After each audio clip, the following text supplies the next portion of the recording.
All Abrahamic religions believe in unity, Tawheed, and all of a sudden there is Trinity that is full of logical fallacies? If you can prove it, I will convert. There are so many mistakes in this little thing. Sam, if you go back to early Judaism, Yes. did they believe in what Muslims believe about Tawheed? Absolutely not. In fact, the standard work that's used by scholars, and it's written in a way you can even understand it very simply, is by the late Jewish, and he was Jewish, he wasn't a Christian, Alan F. Siegel, Two Powers in Heaven. He documents from Jewish writings before the time of Christ, during the time of Christ, and even admits this was a belief held by many Jews up until at least the 2nd century. The Jews knew from the Tanakh, the Hebrew Bible, there was at least a second divine power along with Yahweh, Yehovah, sometimes called the angel of Jehovah, sometimes the Son of Man. Now, to give you actual documentation of this, the book of Enoch mentions the Son of Man, which is the motif of Daniel. It's taken from Daniel 7, 13, 14. And in the book of Enoch, folks, don't take my word for it. You got liberal critical scholars that Bart Ehrman, I forgot about him. In his book, How Jesus Became God, he has a section, folks, where he's parroting the arguments of Siegel and others, where he shows that in the Judaism before the time of Christ, and he quotes these sources, they believed in a pre-existent divine Messiah, and he quotes Enoch, where he says that according to Enoch, the Son of Man, who is said to be the Messiah and said to be the elect one, the chosen one, exists before creation. And he's hidden with God, and then will appear in the latter days, and he'll sit on a throne of glory, and all the kings of the earth will have to worship him. This is a Jewish source, folks, and this is a commentary on the Son of Man found in Daniel 7, 13, and 14.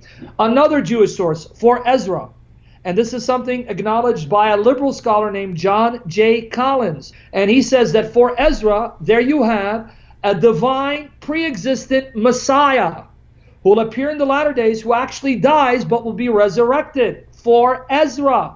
This is not a Christian document. And then we can go into the Dead Sea Scrolls and look at what's known as 11Q Melchizedek Scroll.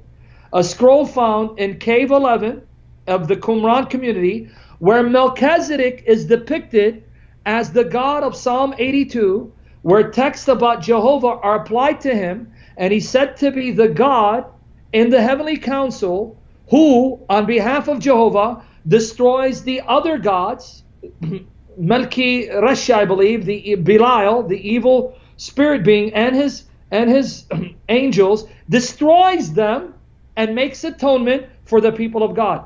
These are all Jewish sources. I didn't even quote the Old Testament. I don't need these sources. I can go to the Old Testament and show you the Trinity in the Old Testament, right? But I'm giving you sources written by Jews who are not influenced by the New Testament. There was no New Testament. Who just reading their Old Testament who could see there's more than one divine person in heaven. Now we have Behold the Sun here says, why isn't there a single chapter in either the Old or New Testament that explains the Trinity in detail? Why do we need this mental gymnastics for something that should be so clear? It's clear to me. It's clear to you. It's clear to millions of people. It's been clear to millions of Christians throughout the centuries that the Old and New Testament, what they do say about the Godhead, is so clear and explicit.